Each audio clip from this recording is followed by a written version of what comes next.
नमस्कार दोस्तों।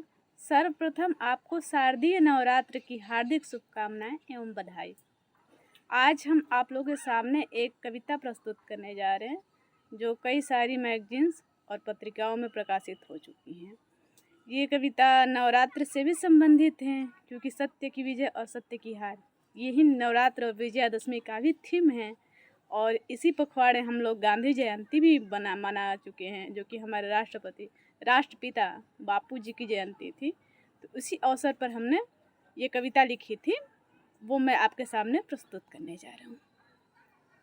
कविता का शीर्षक है जहाँ सत्य की पूजा होती। आँखों में उत्सुकता लिए एक पथिक ने मुझसे पूछा, ये कौन सा देश है? हृदय में गर्व भावना लिए मैंने उसे ये बताया, ये मेरा भारत देश है जहाँ सत्य की पूजा होती।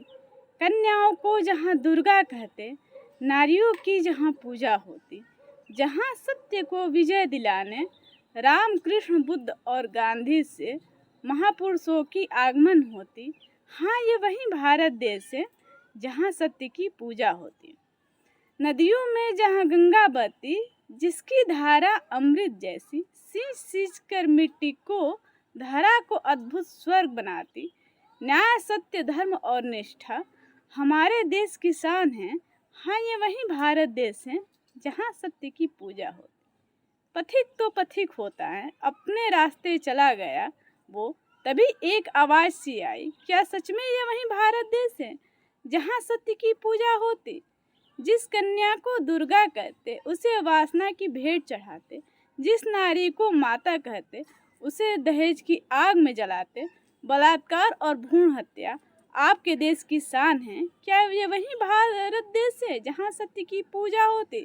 राम कृष्ण और बुद्ध गांधी को भले आप उदाहरण दे रही, पर एक से बढ़कर दूसरा करना में जिसमें शर्मसार होती इंसानियत, खुद होता पद प्रतिष्ठा पाकर, क्या सच में ये वही भारत देश है जहाँ सत्य की पूजा होती।